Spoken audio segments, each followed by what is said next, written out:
बिहार में अब तक की सबसे बड़ी चोरी होने वाली 2025 10 मार्च को सुबह 10:28 पे होती है।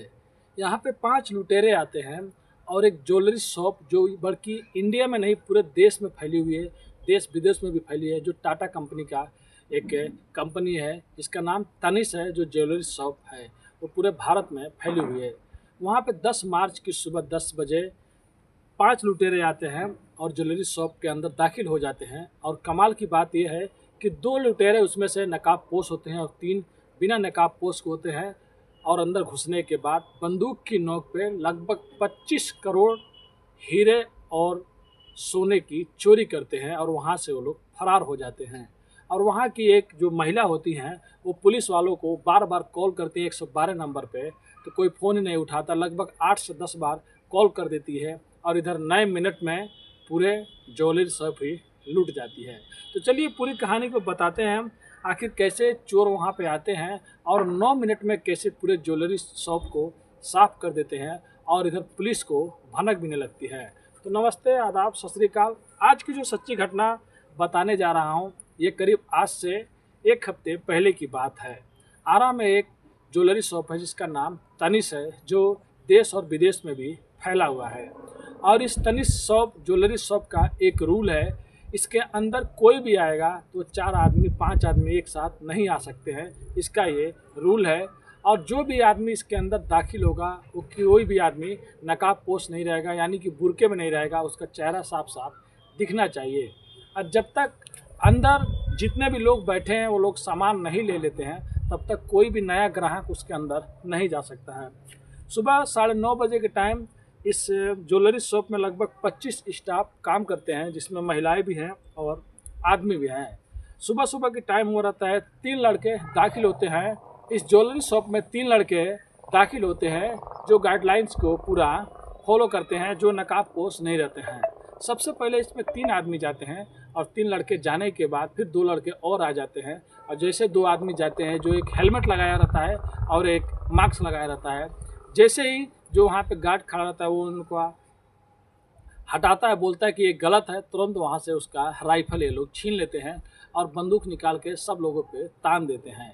यानी कि 10:28 पे ये लोग एंट्री करते हैं और 10:28 एंट्री करने के बाद ये सारा माल लूटने में लग जाते हैं। और कमाल की बात ये रहती है कि इसमें से जो 5 रहते हैं, 5 में से 2 तो अपने चेहरे ढके रहते हैं, लेकिन 3 जो रहते हैं वो लोग ऐसे बिंदास घूम रहे होते हैं। और किसी के भी पैरों में जूते नहीं होते हैं, सबके पैरों में चप्पल होते हैं। और दिखने में ये सब के सब यंग होते हैं, यानी कि लगभग 20 से 30 साल के उम्र के नीचे के ही रहते हैं। अब देखते देखते जो चीज़ उनको मिलता है, जहाँ से मिलता है, ये लोग अपने झोले में जो थैले रहते हैं उसमें बटोरने लगते हैं। ये लोग कुल 3 थैले लेके आए रहते हैं, जितना माल होता है ये लोग उसमें भरने लगते हैं। तभी वहाँ का एक स्टाफ होता है जो साइड में हट के सोचता है कि मैं पुलिस वालों को फ़ोन कर दूँ। तभी वहाँ का एक जो लुटेरा रहता है, लुटेरा उसको देख लेता है और देखने के बाद जाके उसके ऊपर राइफल तान देता है। लेकिन दूसरा लुटेरा बोलता है इसको गोली नहीं मारो। फिर वो उसी राइफल से उसको 2 बार सर पे मारता है, जिससे उसका खून बहने लगता है। फिर उसको लाके एक जगह जहाँ पे और लोग बैठे रहते हैं वहाँ पे बैठाया जाता है और उसी में एक महिला होती है जो उसकी बैंडेज उंडेज करने लगती है। अब तभी लगभग 6 से 7 मिनट बीत गए होते हैं, तभी एक जो लड़की होती है वो मौका देखकर पुलिस को फ़ोन करने लगती है। 1 या 2 बार नहीं, कुल 8 या 10 बार पुलिस को फ़ोन कर देती है। पुलिस फ़ोन उठाती भी है तो बोलती है अभी मैं आ रही हूँ, और आते आते पुलिस लगभग बहुत ज़्यादा लेट कर देती है। उसके बाद 9 मिनट तक ये चोरी चलता है, यानी कि पूरी ज्वेलरी शॉप लूट जाती है। और लूटने के बाद जब लोग बाहर निकलने लगते हैं, सब लोगों को एक कोने में बैठा देते हैं और बैठाने के बाद वो लोग बोलते हैं अगर कोई भी चालाकी करने की कोशिश की या किसी को बुलाने की कोशिश की तो उसे गोली मार देंगे, हमारे आदमी बाहर भी खड़े हैं। तभी वो लोग बाहर निकलते हैं, जहाँ पे उनके एक दोस्त रहता है जो बाइक लिए खड़ा रहता है। यानी कि कुल 5 लोग अंदर रहते हैं और एक बाहर खड़ा रहता है। अब जैसे ये लोग बाहर निकलते हैं, तुरंत एक बाइक पे 2 लोग सवार होते हैं, यानी कि कुल 3 बाइक होता है और 6 लोग फरार हो जाते हैं। फरार होने के बाद लगभग 1 मिनट बीतता है, तभी तुरंत जो ज्वेलरी शॉप के अंदर जो जितने भी स्टाफ होते हैं वो लोग बाहर निकलते हैं और शोर शराबा करने लगते हैं। तभी वहाँ पे पुलिस पहुँच जाती है और सीसीटीवी कैमरे में ये सारा वाक़या, सारा इन लोग का लूट किया हुआ जो भी मतलब रहता है, सब चीज़ वीडियो में कैद हो गया रहता है। अब पुलिस देखते ही आरा डिस्ट्रिक्ट की जो वहाँ की पुलिस होती है तुरंत पूरा अलर्ट हो जाती है और हर चप्पे चप्पे को ये लोग सील कर देते हैं और जो जो एरिया रहता है उसको नाकाबंदी कर देते हैं कि जितने भी लुटेरे हैं यहाँ से निकले हैं और बाइक से हैं उनको पकड़ा जाए, चाहे जैसे भी इन लोगों को पकड़ा जाए। और तभी पता चलता है और मीडिया, सोशल मीडिया के जरिए तुरंत ये वायरल होने लगता है कि कुल 25 करोड़ की चोरी हुई है। अब लगभग 1 घंटे या 1.5 घंटे बीते रहते हैं, यानी कि 20 से 25 किलोमीटर ये लुटेरे जो रहते हैं वो लोग बाइक से भाग रहे होते हैं। तभी पुलिस एक जगह नाकाबंदी की रहती है लगभग छपरा के पास में, तब तक ये लोग पुलिस वाले को देख लेते हैं और अपनी बाइक घुमाने लगते हैं तो पुलिस इन लोग को पीछा करने लगती है। अब जैसे आप लोग फिल्मों में देखे हैं कि पुलिस कैसे चोर को पकड़ती है, चोर की पीछा करती है, तो चोर भी इधर से फायरिंग करते हैं और पुलिस भी उधर से फायरिंग करते हैं। लेकिन बोलते हैं ना कि कानून के हाथ बहुत लंबे होते हैं, आप जहाँ तक भाग सकते हैं भाग लीजिए। आप लोग जब हार जाएंगे और पीछे घूम के देखेंगे तो पुलिस खड़ा मिलेगी। सेम वहाँ पे भी होता है, जो आरा की पुलिस होती है वो दौड़ाती रहती है और चोर भागते रहते हैं। लेकिन तभी वहाँ के जो आपस में दोनों की मुठभेड़ होता है पुलिस और चोरों में, तभी पुलिस की 2 गोली एक चोर को लगता है और 2 गोली एक चोर को लगता है। दोनों चोर वहीं पे गिर जाते हैं और गिरने के बाद पुलिस जब मौके पे पहुंचती है तो 2 थैला वहाँ से बरामद हो जाता है, जिसमें सोना, चांदी, हीरे जवाहरात जो भी वहाँ पे इसमें रखे रहते हैं, तुरंत उनको लाया जाता है और हॉस्पिटल में भर्ती कराया जाता है। और उसके बाद उन्हीं चोरों से पता लगाया जाता है, जो गार्ड रहता है जिसके लोग राइफल छीने रहते हैं वो भी राइफल मिल जाता है।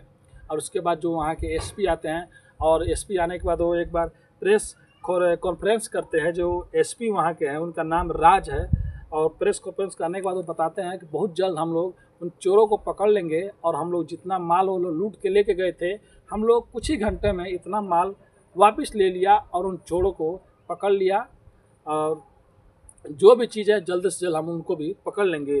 तभी उनमें से एक आदमी एसपी साहब से ये सवाल कर बैठता है कि सुनने में आया है कि ज्वेलरी शॉप से जब ज्वेलरी शॉप लूट रही थी तो उस टाइम पुलिस 112 नंबर पे, जो आपका सोशल मीडिया पर नंबर है, जो आपके हैंडल में नंबर है, कहीं भी लिखा रहता है 112 मिलाइए और तुरंत पुलिस को अपने पास में पाइए। तो ये तो बात आप लोग लिखते हैं, लेकिन ऐसा सच में होता है कि नहीं होता है? क्योंकि जब वहाँ पे बार बार पुलिस को फ़ोन जा रहा था, अगर पुलिस शायद टाइम पे आ गई रहती तो चोर वहीं पे पकड़े जाते और वो लोग बाहर भी नहीं निकल पाते और जो भी ये हुआ है वो हो नहीं पाता। तब एसपी राज जो वहाँ के हैं वो सोच में पड़ जाते हैं। फिर वो सफाई देते हुए कहते हैं कि देखिए 112 जो नंबर है हम लोग का, इस पर एक ही बार में बहुत से लोग फ़ोन करते हैं, इसीलिए शायद बिजी बता रहा होगा, वेटिंग बता रहा होगा, इसके लिए थोड़ा लेट हो गया रहता। लेकिन कहने का मतलब ये है, जब आप लोग ये बोल रहे हैं तो किसी भी आपातकाल में, किसी भी मतलब अवस्था में आप लोग 112 मिलाइए और पुलिस को तुरंत अपने पास में पाइए। अगर कोई आदमी कहीं पे फंसा हुआ है और वो 112 नंबर पे मिला रहा है तो पुलिस 1 बार 2 बार फ़ोन नहीं उठाई, 3 बार नहीं उठाई, तब तक उस आदमी का जान चला जाएगा या कुछ अनहोनी हो जाएगा। तो उसके बाद जो पुलिस, जो एसपी रहते हैं वो कुछ नहीं बोलते हैं, लेकिन ये आश्वासन देते हैं कि बहुत जल्द हम उन चोरों को भी पकड़ लेते हैं। लेकिन बाद में जो FIR हुआ रहता है वो 10 करोड़ 9 लाख का हुआ रहता है, मतलब उतने का चोरी हुआ है। शुरू में यही होता है कि जो भी आता है कि 25 करोड़ का चोरी हुआ है, लेकिन एक दिन पहले का रिपोर्ट है, यानी कि 9 मार्च को लगभग 24 करोड़ कुछ लाख रुपए वहाँ पे जो मतलब ज्वेलरी में बचा रहता है। जब चोरी होता है तो उस टाइम 25 करोड़ का नाम लेते हैं, लेकिन चोरी होने के बाद जब चेक किया जाता है कितना का मतलब माल बचा हुआ है, लगभग 14 करोड़ या कुछ लाख का उसमें सोना चांदी जो भी रहता है वो बचा रहता है। 10 लाख का ऊपर का चोरी हुआ रहता है, तो वो FIR में लिखा रहता है। फिर ये भी लिखा रहता है उसमें लगभग 30,000 रुपये कैश भी रहता है। जो चोर रहते हैं वो लोग 30,000 कैश भी लेके चले गए रहते हैं। तो जो वहाँ के एसपी है वो आश्वासन देते हैं आरा के कि बहुत जल्द हम उन चोरों को पकड़ लेंगे, और हर जगह अभी भी नाकाबंदी है और हर जगह उन लोगों को पकड़ने की कोशिश की जा रही है, क्योंकि जो 2 लुटेरे पकड़े गए हैं उनके बताने पे और उनके जो भी सच्चाई बाहर आती है तो बहुत जल्द वो भी हमारे गिरफ्तार होंगे। लेकिन यहाँ सोचने की बात यह है कि बोलते हैं कि 112 मिलाइए, तुरंत पुलिस को पास में चाहे पाइए, तो ये तो यहाँ पे हुआ ही नहीं, क्योंकि यहाँ पे पहले हो गया था तो शायद यहाँ पे चोर पकड़े जाते हैं। और इसमें ये बात और है कि वो चोर लोग किसी को गोली नहीं मारे। आप लोग सोच सकते हैं, जो एक लड़की थी जो छुपे छुपाए पुलिस को फ़ोन कर रही थी, अगर शायद वो लोग देख लेते तो उस लड़की को गोली मार देते, और उससे पहले एक आदमी को वो लोग मार दिए थे सर पे, जिससे उसका ब्लड भी बह रहा था। तो आज की कहानी यही है। अब देखते हैं वो चोर कितनी जल्दी पकड़े जाते हैं। जो हमारे एसपी साहब हैं वो आश्वासन दिए हैं, उसके बाद फिर से जो भी कहानी आएगा आप लोग को मैं ज़रूर बताऊंगा। तो आज के लिए बस इतना ही, क्योंकि शाम होने वाला है।